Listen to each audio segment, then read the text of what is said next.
Relevo. Lembrando que a superfície da Terra, ela apresenta variadas formas. E essas formas, para aqueles que não sabem, é chamada de relevo, tá ok? Então, as variadas formas que existem na superfície da Terra, e aí nós vamos ver aí na imagem, nós temos aqui embaixo, essa área toda, isso aqui é um relevo, são as formas da Terra, algumas formas, certo?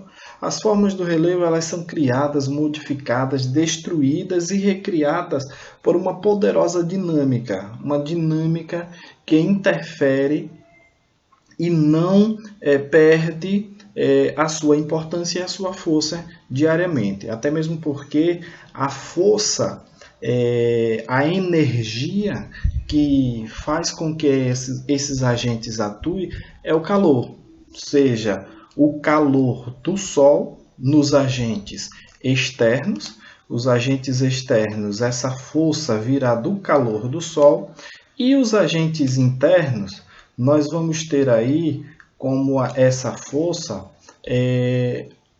o calor advindo do núcleo da Terra. Tá ok? Então, os agentes externos estão relacionados com a atmosfera, o gelo, a neve, chuva, o vento, o sol, os rios, os mares e os seres vivos. Esses são os agentes externos que vão atuar sobre a superfície da Terra.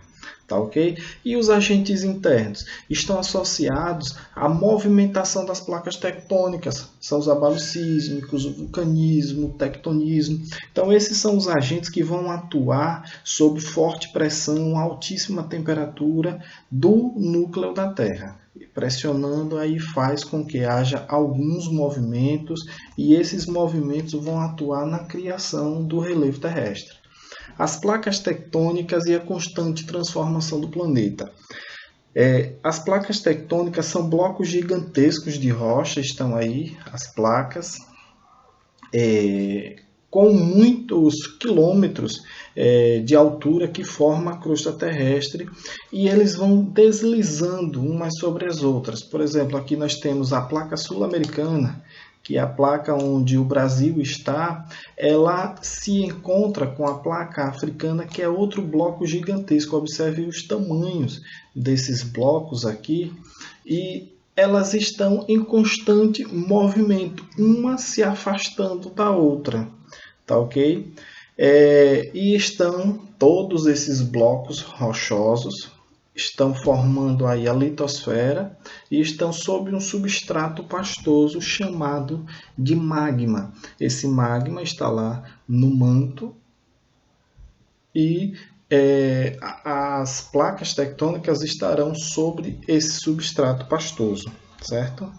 Aqui nós vamos ver os primeiros agentes.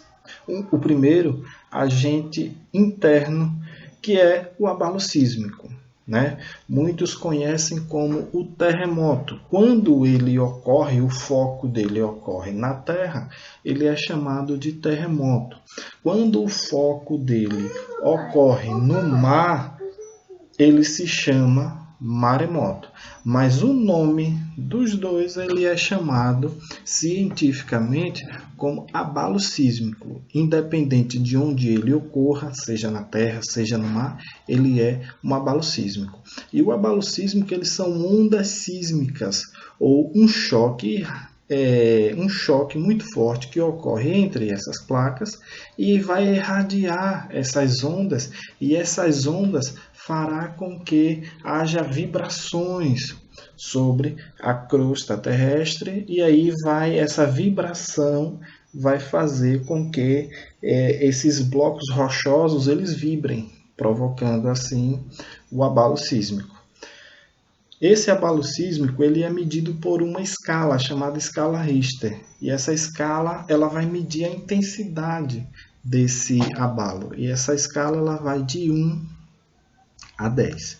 Sendo que os terremotos ou os abalos eles são medidos. Intensidade 1, 2, 3, até o 10, que é o máximo, que ainda não houve registro de um terremoto com escala 10 que aí seria uma irradiação a nível planetário, um colapso total geológico no planeta, se viesse a haver um terremoto desse, tá ok?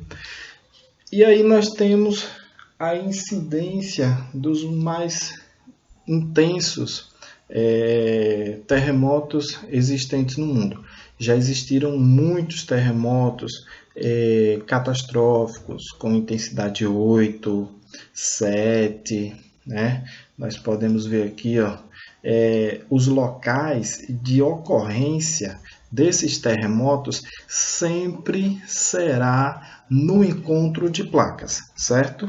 Sempre no encontro dessas placas aqui, onde houver um encontro de uma placa e outro, é onde ocorrerá o terremoto. Motivo esse tal porque no Brasil não existe terremoto. O Brasil está no centro da placa sul-americana, então está numa área estável. A instabilidade vai ocorrer nos limites das placas e é onde irá ocorrer, onde esses agentes irá se manifestar de forma mais intensa, nos limites das placas. O vulcanismo, o próprio nome já traz para nós, está relacionado ao vulcão, a erupção vulcânica. Quando a água, um exemplozinho aqui é quando a água da chaleira ela é colocada para ferver. Quando ela começa a ferver, a tampa ela começa a vibrar. Isso ocorre devido à água estar passando do estado líquido para o estado gasoso, né? E a água no seu estado de vapor, ela ocupa mais espaço que em sua forma líquida. O vapor da água ela se expande e faz pressão sobre a tampa da chaleira. Algo parecido é o que vai ocorrer no interior da Terra. Com esse material magmático em altíssima temperatura, ele começa a se expandir, se expandindo de tal forma que ele vai provocar pressão sobre a crosta terrestre, certo? E isso vai provocar o quê? A abertura de fissuras, onde existem essas falhas, esse material magmático, ele vai extravasar, e aí é onde vai ocorrer o vulcão, o extravasamento desse material magmático, que quando chega na superfície recebe o nome de lava. Quando esse material sai, chamado também de material piroclástico, quando ele chega na atmosfera, ele vai alterar o relevo. De que forma? Quando esse material ele vai chegar à superfície, se houver uma floresta, ele vai destruir aquele material que vai sair e vai chegar até a superfície. Quando ele se solidificar, já vai ter uma outra feição aquele local. Ou seja, a mudança ela ocorre de forma rápida ou de forma lenta. Mais adiante nós vamos explicar um pouco isso aí. Ao pressionar a crosta, o magma pode subir até a superfície, originando fraturas. Quando isso ocorre, dizemos que houve um vulcanismo. O vulcanismo é o conjunto do fenômeno provocado pelas chegadas do magma à superfície terrestre. O principal fenômeno é a erupção, que origina-se das rochas vulcânicas, certo? Quando nós temos aqui nessa imagem nós temos aqui o exemplo, o manto inferior, o manto superior e a crosta. Isso aqui é material magmático. Quando o núcleo da Terra ele está muito sobreaquecido, vai ocorrer as chamadas correntes de convecção, né? É a mesma coisa que vai ocorrer lá na panela. Quando a panela está com água fervendo no fogo, vocês observem que existem umas bolhas que elas sobem, porque a água embaixo ela vai estar mais aquecida e a de cima menos aquecida. Então, a pressão fará com que a água mais aquecida suba e a água menos aquecida ela vai para baixo, se aquece, sobe novamente e fica esse ciclo aqui, também chamado de corrente de convecção. E isso a pressão aumentando. Lembrem lá da tampa.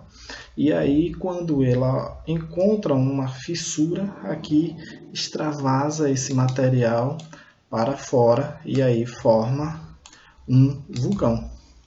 Isso aí é o que ocorre com as correntes de convecção no interior da Terra, chegando até o extravasamento na superfície, tá? E aí, pessoal, eles vão provocar essas formas do relevo. Isso ao longo de muito tempo mesmo. Lembrando que nós estamos falando aqui de geologia e o tempo geológico é diferente do tempo histórico, certo? As ocorrências no tempo geológico que ocorrem 10 mil anos, por exemplo, é razoavelmente um tempo pequeno na geologia.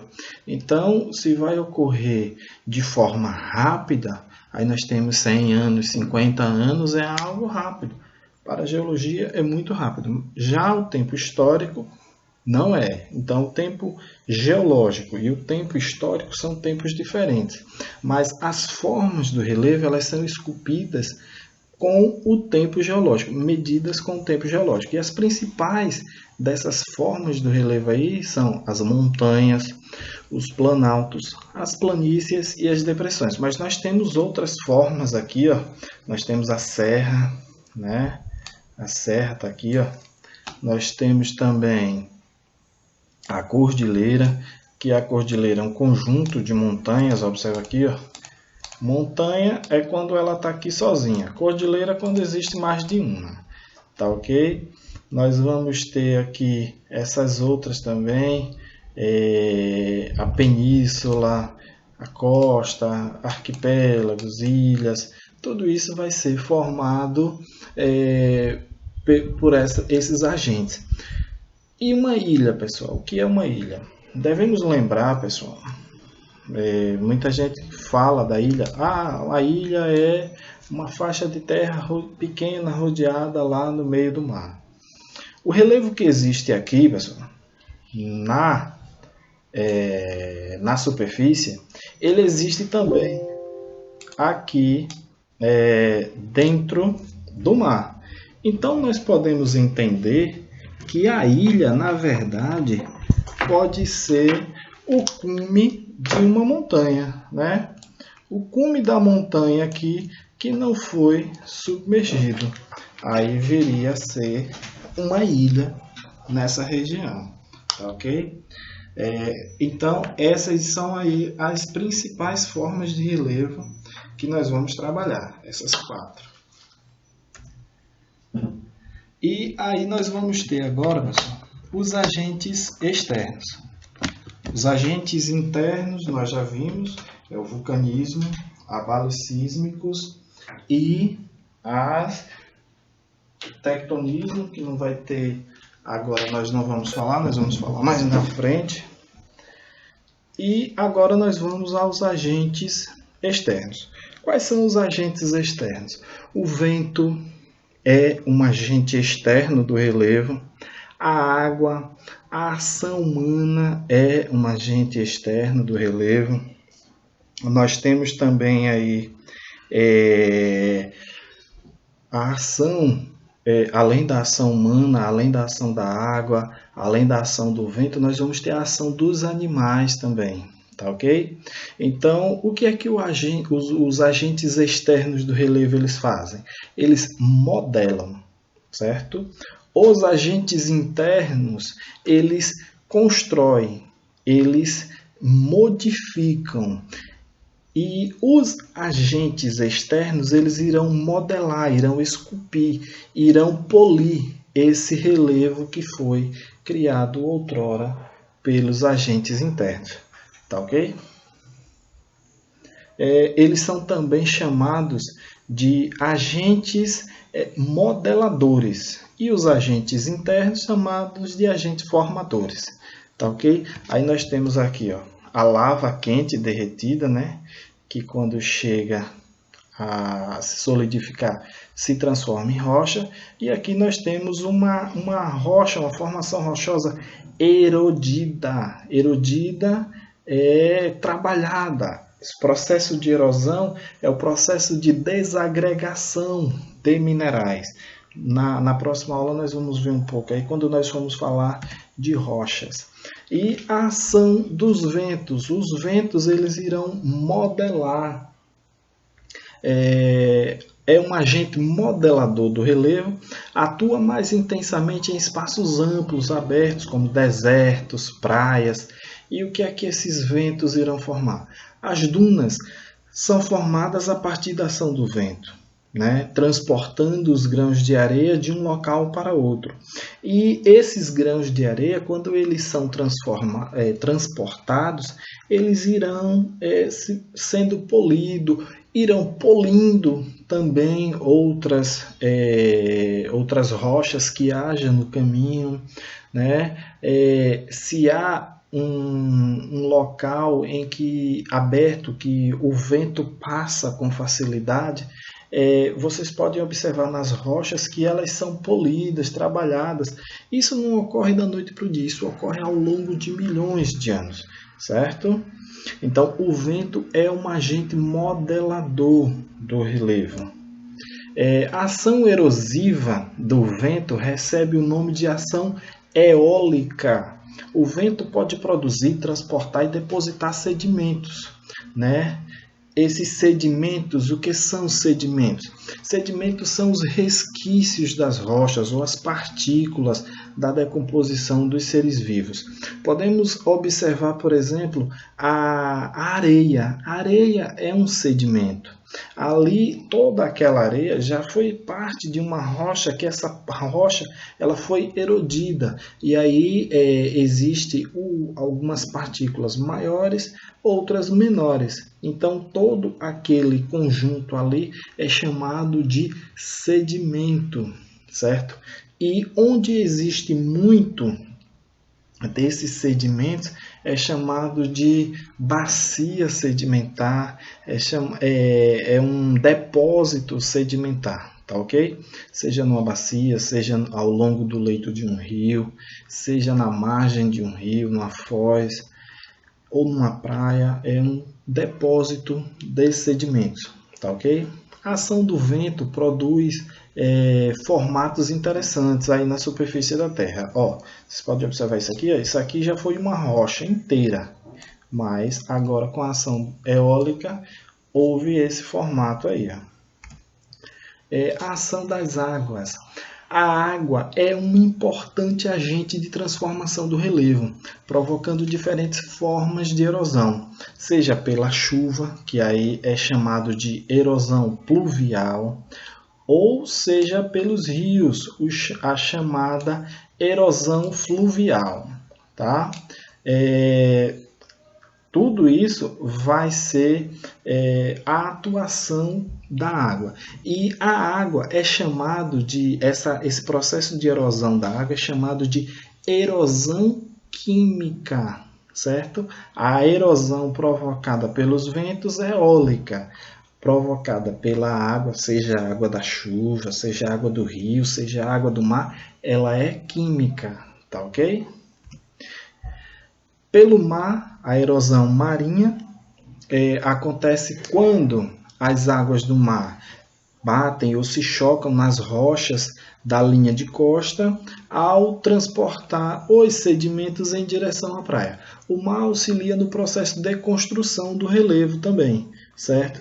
Pelas geleiras, que a atuação é chamada de erosão glacial, que vai ocorrer com o derretimento. Ocorre em regiões de baixas temperaturas por meio do gelo e do degelo. Vai ocorrer ali quando vier as temperaturas caírem muito, que nessas áreas aí as temperaturas caem muito abaixo de zero, então vai ocorrer a condensação da água. Quando as temperaturas vierem a subir, vai ocorrer o degelo, ou seja, esse congela, descongela aí, vamos assim chamar, vai provocar erosão glacial, certo? Tanto a erosão glacial, a erosão marinha, certo? A erosão pluvial e a erosão fluvial é a erosão através das águas. E aí é um fenômeno químico, a erosão química, tá ok? A ação dos seres humanos. Seres humanos, eles podem transformar o relevo pela construção de diferentes elementos, pontes, prédios, represas e outros. Quando destrói morros, desempenha atividades, seja da agropecuária, extrativista, a indústria, entre outros. Tudo isso vai provocar uma ação chamada de ação antrópica. A ação antrópica é a ação humana no relevo ou no meio, na natureza, geralmente orientadas por motivos econômicos. Tais ações provocam sérios impactos ambientais, causando danos irreversíveis à natureza. Além de irreversíveis, esses danos eles são também muito intensos. A ação humana de todas as ações, ela é a mais intensa, externamente falando. Ela é a mais intensa, certo? É mais intensa do que a ação da chuva, mais intensa que a ação do vento e também a ação do sol, certo? Lembrando que no início eu falei que o que movimentava isso aí, a atuação desses agentes, desencadeando esses processos erosivos, tinha o Sol, os externos, tinha o Sol como o seu combustível, que é o combustível que vai movimentar isso aí. E a ação dos agentes internos vai ter aí o calor gerado pelo núcleo da Terra como o seu combustível, tá ok? E aí nós podemos ver essa imagem belíssima lá do Rio São Francisco. Quem conhece o Velho Chico é muito bonito. Ali nós temos uma área de erosão provocada por diversos agentes, entre eles a água, o vento, o gelo lá não, aí é outra coisa, mas os rios que desembocam ali e a ação humana também, além da ação de alguns animais. Aí nós temos um dos cânions lá, e essa erosão ela pode ser provocada por esses agentes. Além disso, nós podemos observar a ação do tempo, certo? A ação do tempo, o tempo sozinho ele não provoca nada. Quem vai provocar ao longo do tempo, teremos esses agentes aí, a água, o vento, o sol, gelos, rios, a ação humana, a ação dos animais, a própria ação dos vegetais. Vocês podem observar aí que existem algumas áreas aí com vegetais, certo? Então, as raízes desses vegetais, eles irão também provocar essa erosão, aí também chamado de a ação biológica dos agentes. Então, tudo vai provocar esse impacto ambiental na natureza. Tá ok, pessoal? Então, essa foi a nossa aula de hoje. Eu espero que vocês tenham gostado. Aproveitem bastante esse nosso tempo. Nós teremos a segunda parte dessa aula, nós vamos continuar. Eu espero vocês aí. Anotem as suas dúvidas no caderno, que depois vocês terão a oportunidade de tirá-las comigo, tá ok? Forte abraço, tchau, tchau.